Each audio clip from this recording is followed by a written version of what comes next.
Magandang hapon mga kasewers! Welcome po muli sa ating channel Wendell's TV. At sa araw na ito ay gagawa tayo ng isang request ng ating isang subscriber, ating viewers. Yan po yung kanyang request.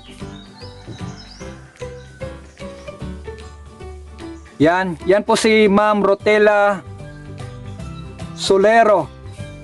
So, nag-request siya ng XL na size ng pants. Samahan niyo ko mga kasewers, gagawa natin ng pattern si Ma'am Rotela Solero. Pakiusap ko sa mga viewers, pakinggan niyo maigi yung aking sinasabi. Ngayon, kapag nalito po kayo, hindi niyo maintindihan, ulit-ulitin niyo lang yung ating video at para makakuha kayo ng idea, kasi sa unang panood, hindi mo talaga agad-agad makaka-catch up yon. So, ulit-ulitin mo. Marami tayong mga viewers na ang ginawa nila ay inulit-ulit ang video para mas lalo nilang maintindihan yung aking mga sinasabi. Okay, gawa na tayo ng XL na pattern. So, ito yung mga exist ko na mga pattern. Inupit ko na lang. So, dito, ano lang tayo dito ng center. Okay. 9 and 1/4. Yan, lagyan ko lang ng lapis muna.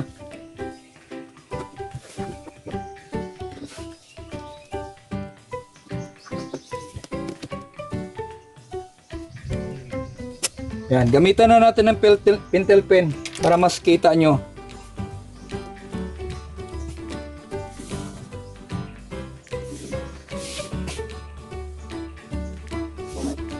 Yan. So dito sa ibabaw, kahit mga ano lang, 4 inches.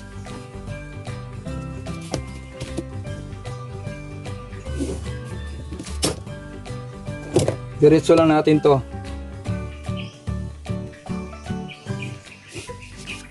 Ayan. Meron na tayong letter T.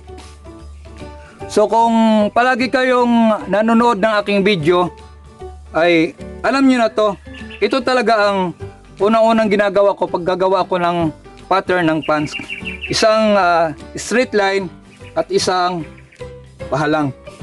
So bago natin kuhain yung kanyang sukat, ito yung kanyang waistline. Waistline 35. Ang kanyang hips 44. Ang kanyang crotch wala siyang nilagay, lagay lang natin 11. Ang kanyang hita ay 27. Ang kanyang tuhod ay 18. Ang kanyang bottom ay 15. Ang kanyang full length ay 33. So maiksi lang. Malaking waistline pero maiksi lang yung may-ari nito. Okay, gawa na tayo. Kung napansin nyo, ang ating one ay nandito siya sa guhit. Nasa guhit. Kasi ang ating waistband nito ay 1.5. Itong dito kalahati, yan. Pakain na po yan sa kanyang waistband. Kaya meron nagsasabi sa comment na wala daw akong allowance doon sa kanyang waistline. Meron po. Yan. Kasi dito ang kabuhan 1.5. Pag i-attach mo na yung waistband na 1.5, kasama na po yan sa pakain. Yan. So ilagay mo dito 1 inches sa line. Tapos ang crotch niya 11, huwag niyong guguhitan ng 11. Dito lang kayo sa 10.5, ganyan. Then kunin niyo na ang full length na 33. Then allowance niya na 1.5 para sa kanyang fold. Pagkatapos, kung anong sukat nito, gayahin lang natin sa kabila. Yan, ilagay yung 1 inch sa line, guhitan ang 10.5, guhitan ang 33, dapat 1.5 na fold allowance. Lagyan muna natin ng line, pahalang na linya.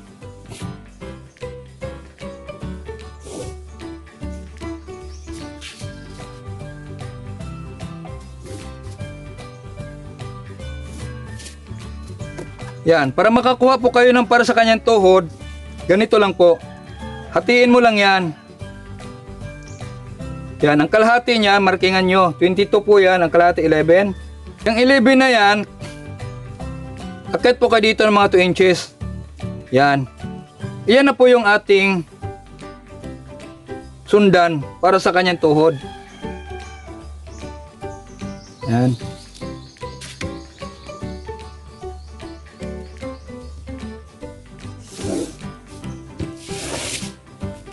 Yan, pagkatapos, kunin na po natin yung lapad ng kanyang laylayan, tuhod at ng kanyang hita. Ang ating hita at ang laylayan ay 15. Ang kalahati ng 15 ay 7.5. Ang kalahati ng 7.5 ay 3 3/4. Ilagay natin dito sa center. Guhitan dito. Guhitan ang 7.5. Then 1/4 sa loob, 1/4 sa labas. Ganon din dito. 1/4 sa labas, 1/4 sa loob. Din sa ating tuhod ay 18. Kalahati ng 18, 9. Ang kalahati ng 9 ay 4.5. Lagay natin dito sa center. Guhitan ang 9. Then 1/4 sa labas, 1/4 sa loob. Yan, 1/4 sa loob, 1/4 sa labas. Dito rin.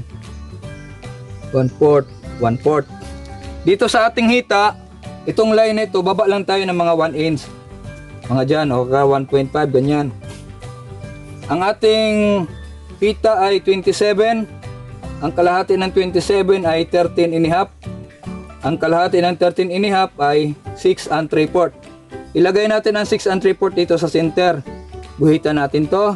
Guhitan natin ang 13.5. So dito po ay yung iba ay nalilito. Kasi dati yung mga naunang video ko ay dito pag ilagay natin to dito yan. Ang ginagawa ko dati 3/4 sa labas, 3/4 sa loob. So baka ang iba magtaka, bakit ganon? Bakit magkakaiba? So magkakaiba po talaga ang magiging ano ng ating tie dahil po sa ibang sukat po yung ginawa natin. Yun po ay para sa mga small, medium, large na 3/4 sa labas, 3/4 sa loob. Pero pag sa mga big size na mga large, XL, double XL, 3XL, medyo nagkakaiba na po ang ano diyan, ang sukatan.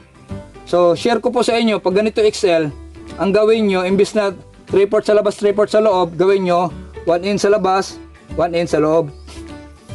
Dito sa ating side seam ay ganun pa rin, 1/2 sa loob, 1/2 sa labas. Okay, i-connect muna natin para makita nyo yung ano. Yan, connect lang natin tong bawat linya, yung 1/4 sa labas, 1/4 sa loob.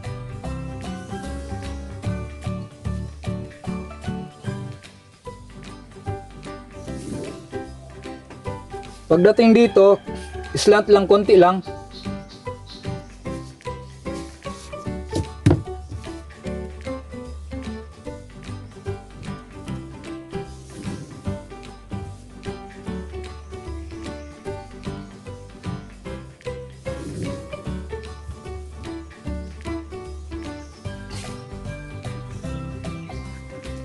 Okay. So dito naman tayo sa ating tie. Gamit tayo ng hip cord. Yan, kailangan kasi wag yung basta igano mo na lang, malayo oh. Yan, dapat ganyan.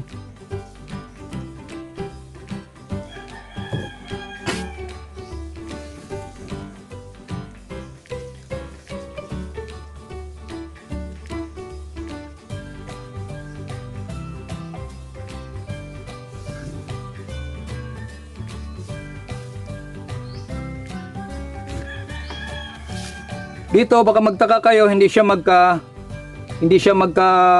rugtong. Igaganon nyo lang yan oh.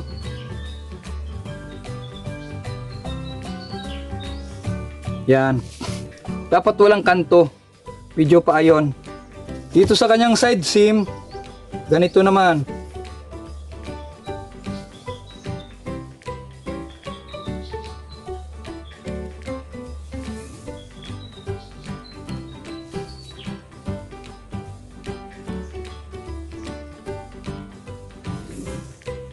Yan. Din dito sa ating crotch, ang normal natin na sukat mula dito sa guhit ay 1 1/4 lang. Pero dahil ito ay XL, ay adjust natin. Ma'am Rotella, mula dito ay 1 1/2 po. Yan. Kung anong sukat dito, mula dito hanggang dito sa center, yun din yung sukat mo sa taas. Kung anong sukat nito, ganun din sa taas.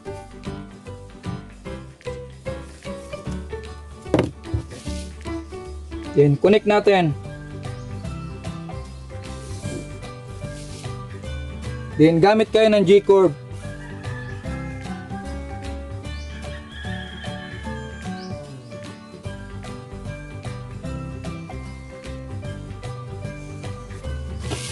Dito po sa crotch, ay huwag nyong hayaan maging curve masyado. Kasi ayaw ng mga babae na nakabukol yung harap. So, konting ano lang, pwede na kahit hindi kayo gumamit ng G-curve. Basta huwag masyadong curve. Kasi panglalaki lang yung curve. Tapos dito, baka magtaka kayo bakit kung ano dito sa gitna, ganun din sa taas. Samantalang dati ang ginawa natin ay kung 4.5 sa dito, dapat 4 lang dito. Para po yun sa sukat na lalaki. Ito po kasi ay pang babae na trouser. Request ni Ma'am Rotella Solero. So mula dito, mula sa line, baba ka ng 1/2. Yan. Then kunin mo na yung waistline niya na 35. Divide mo sa 4, 8.3/4. Yan. Then add ka ng 1 inch or 1 1/4 para sa kanyang tronsal. Yan. Meron po kasing tronsal yan. Kasi hindi pwedeng walang tronsal yan dahil maliit yung kanyang waistline tapos malaki yung kanyang hips. Hindi po magiging maganda ang forma. Wala na po siya sa proportion. Then dito, connect muna natin to dito.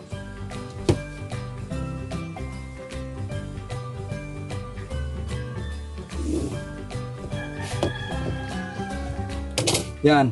Para makakuha tayo ng para sa kanyang hip, ganito naman gawin nyo.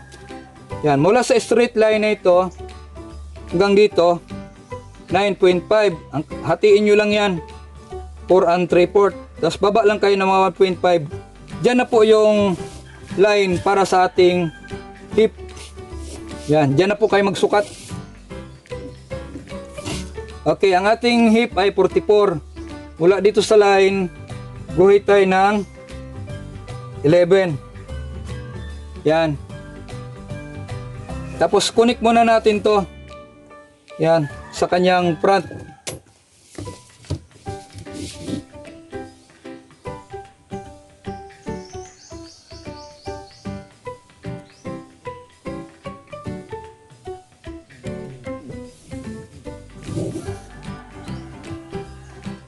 Pagdating dito sa hips, huwag masyadong kailangan kuhain nyo yung magandang hubog.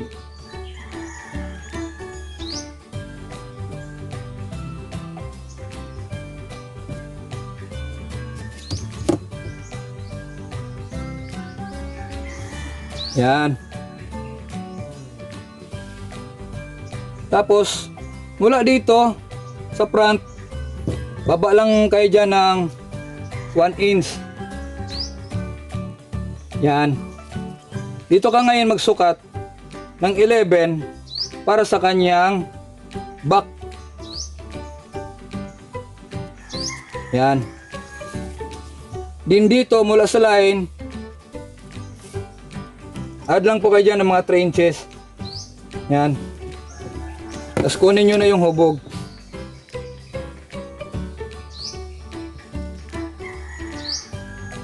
Kung mapansin nyo yung ating yung ating hubog, sumobra siya ng kulang-kulang 1/2. Yan, mula sa line. Guhitan muna natin Yan. Sumobra siya. So hindi na to magiging 44. Magiging ano na to, mga 45 and a half, ganyan.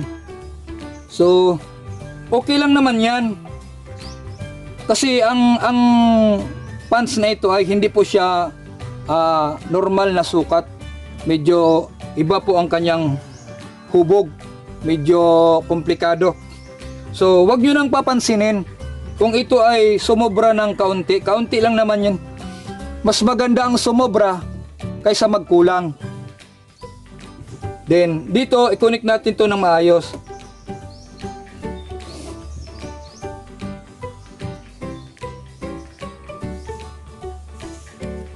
Yan.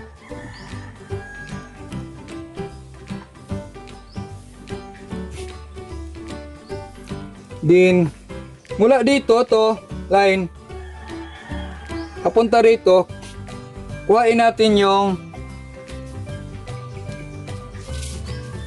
waistband. Yung waistband niya ay 35, divide mo sa 4 ay 8 and 3/4. Then add ka ng 1 inch o 1 and 1/4 para sa kanyang tronsal. So yan.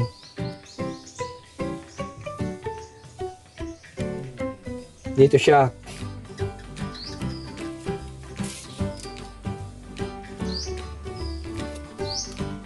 Ito na yung gamitin nyo. Ganyan.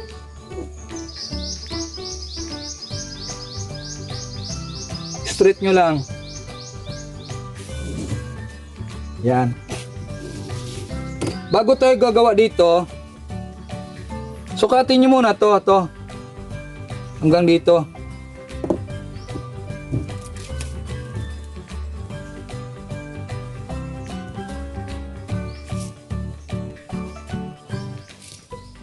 $19. So dapat ganon din dito sa side.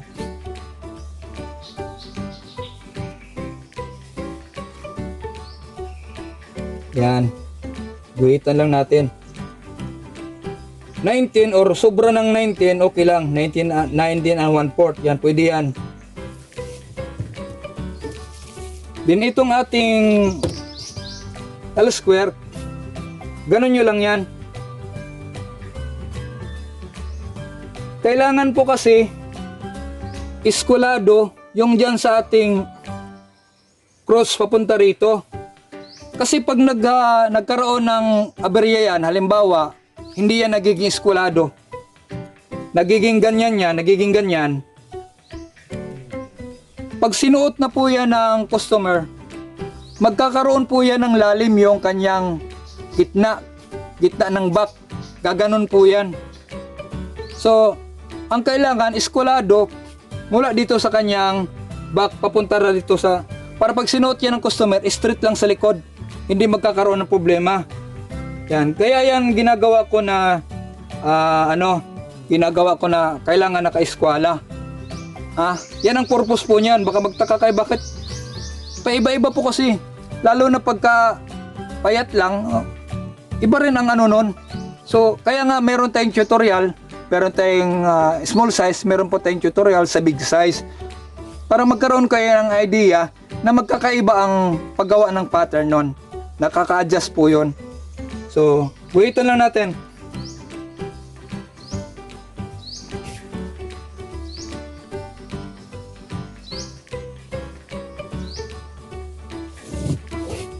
Yan. Yung ito naman, yung dito naman, sukatin nyo rin yan. Yan, mula dyan. Simulan nyo sa front. 9 and 1/4 or 9 and 3/8. Ganon din dito. Yan, di baling sumobra yan dito. Pwedeng 9 and 1/2. Kasi 9 and 3/8 lang naman, 9 and 1/2 ka dito. Wag lang umiksi ang dito sa back. Di baling umiksi ang konti ang front, wag lang ang back. Wag lang ang back.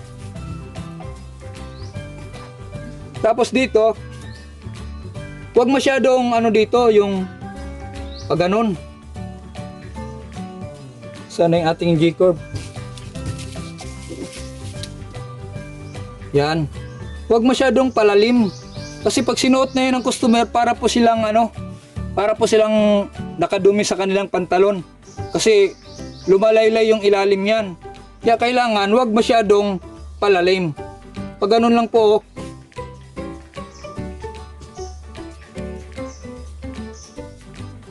Yan. Marami po akong ginawang customer ng mga malalaki. So ayaw nila ng ano dyan dahil para silang nakadumi, lumulubog.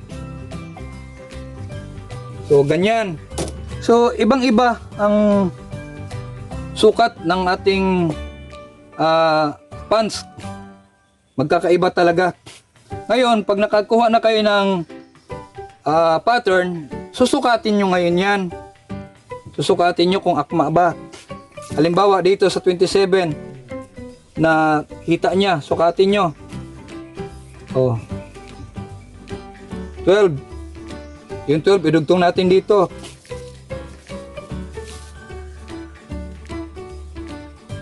Yan. Nakuha natin ang 27. Diba? Kung hindi nyo makuha ang 27, halimbawa kulang ng konti, pwede naman kayong umusog dito. Yan, pwede kayong umusog dyan. Kaya nga po tayo gumawa ng pattern para kung mayroong problema sa sukat, ay magawan pa natin ng adjust. Katulad nito, masyadong parang kanto. Huwag nyong isunod. Gawan nyo ng hubog.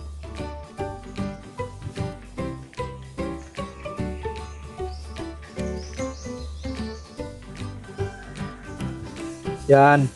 Parang ganyan po yan.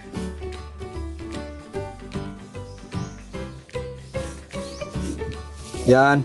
Huwag nyong ikanto. Kasi kayo ang gumagawa ng pattern.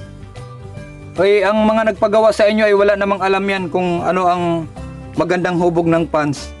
So ganyan lang po. Dito, yan. Kailangan walang kanto. Yan, maayos po yan. Okay? So dito, sumubra man yan ng 1/4, walang problema yan. Walang problema. Kasi ang kinukuha natin, yung proportion ng pants mula sa kanyang laylayan papunta sa kanyang hita. Ngayon, kung sinunod nyo ang sukat, kahit na kanto-kanto na yung inyong ginawang pattern, okay pa rin sa inyo, ay pangit po ang kalalabasan yan. Lalo na pagka plinansya nyo na yan, hinagod nyo na. Magkakaroon po ng problema yan. Kaya yun po yung aking technique. Pagka merong kanto ay inaayos ko yan. Kailangan maganda ang magiging hubog ng ating pants. Yan, sa paglagay naman ng trunsal, madali lang naman yan, hatiin mo lang yan. Yan. Pagpalagay mo yan, hatiin mo lang. Yan.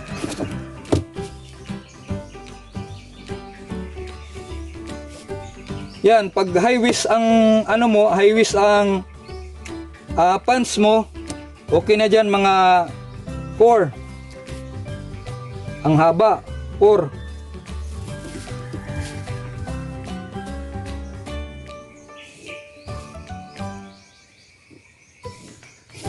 Pagdating naman dito sa back, hatiin mo rin. Yan.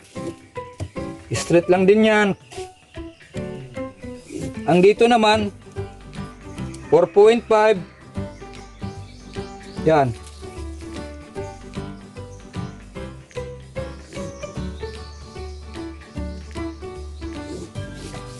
Yan. Yan lang po yung para sa ating big size. Pag maglagay naman kayo ng pocket, pwede naman pa slant. Pwede rin. Yan, pwedeng pa ganyan. Pwede rin pa ganon. Yan, may ginawan ako ng pang teacher. Pag ganun yung forma ng pocket ko, pwede rin pa ganon. So ang standard lang naman na haba ng pocket, yung pocket opening niya, mga 6 inches lang naman. Yan. 6 inches lang yan.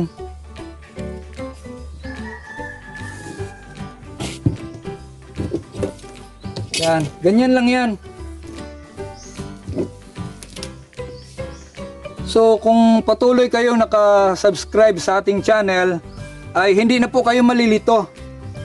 Inuulit ko po, kahit na anong size pa ang inyong gagawing sukat, kahit 4XL pa yan, kahit ano yan, wag nyong ganong sundin, lalo na pagka masyadong malaki. Minsan hindi na magkakaakma ang sukat niyan sa tuhod, sa hita, hanggang sa kanyang hips. Kasi hindi na normal yung kanyang katawan. So ang gawin nyo, proportion. Kung ano yung hubog ng pants, kahit sumobra yan ng konti sa hips, sumobra ng konti sa hita, sumobra ng konti sa kanyang tuhod, okay lang yan. Huwag lang magkulang. Ha? So anin mo yung sakto sa sukat, pero ang forma ng pants mo ay bako-bako, kanto-kanto. Pangit po yun. Pag ganun po yan, oh. Yan, nakaumbok. Ang purpose niyan, para pag nagtrunsal na, hindi po siya lalalim dito banda. Kuha nyo. Yan, hindi po yan siya lalalim.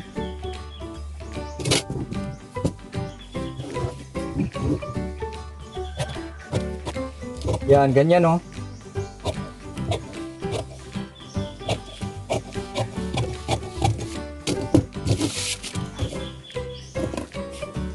Lagyan natin ng dagan.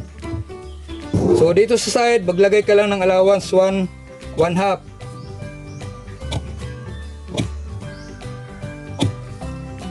Dito, oh, kung gusto nyong masunod talaga to dito, pwede naman.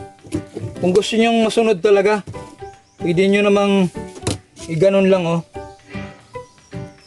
Yan. Kunti lang, kunting-kunti na lang. So walang problema, ha. Walang problema kung sumobra ng konti. Basta ang kailangan makuha nyo ay ang proportion ng ating pants. Hubog, kumbaga.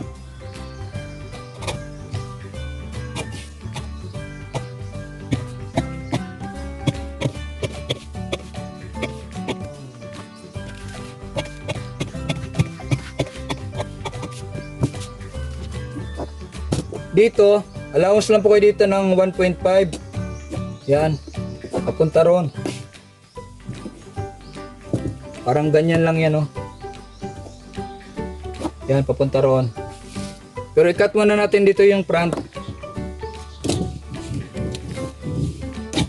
Allowance lang po kayo ng 1/2 or 3/8. Yan, pagdating dyan, dito muna sa back yan.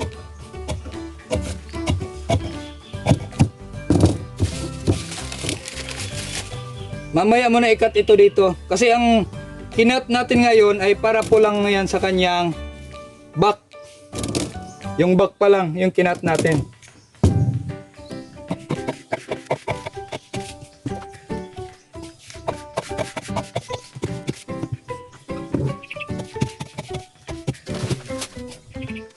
Okay. Ito yung allowance para sa ating back.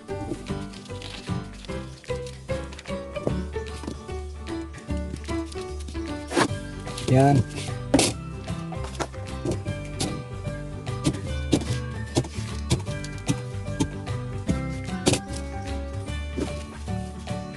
Yan, meron na tayong back. Ito yung ating back. Lagyan lang natin ito ng tronsal. Yan, ganyan lang yan, eh. Yan. Pwede kang maglagay ng pocket, pwedeng hindi. So itong ating front sa ibabaw, ganito naman mag-cut. Dito tayo sa baba.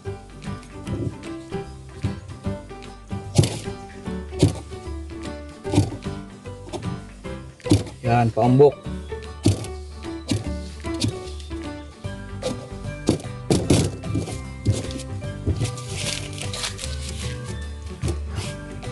Tapos ito, dito tayo, ito yung front.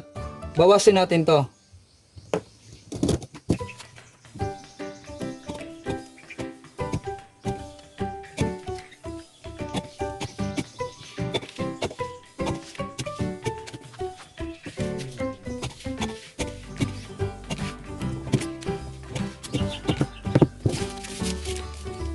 Dito sa ating side, bawasin din natin.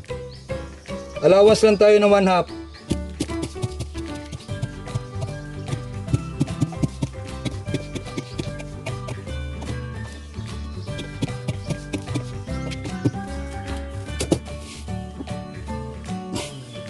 Yan na po yung ating pattern. Back and front.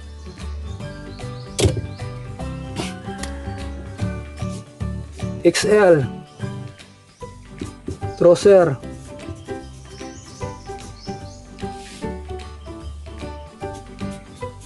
Front. Ito yung ating back.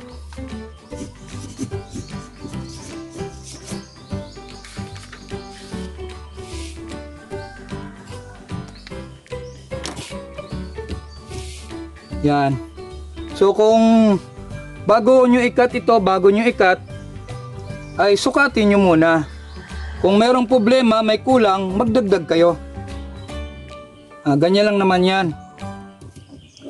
Yung sa ating cross, mahalaga to. Yan. Dito kailangan natin ng 11. 11 yung sinukat natin eh.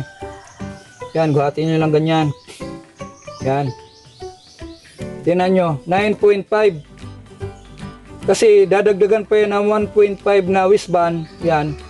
So, sakto lang siya sa sukat na 11 ang ating crotch. Ma'am Rotela Solero, sana ay magaya nyo yung ating tutorial. Sana makakuha kayo ng idea kung paano ang pag-pattern ng big size, small size o kahit anong size pa yan. Sa ating mga viewers ay salamat po sa patuloy na pag-support sa ating channel, Wendell's TV, at nawa ay kapulutan din ng aral ng iba.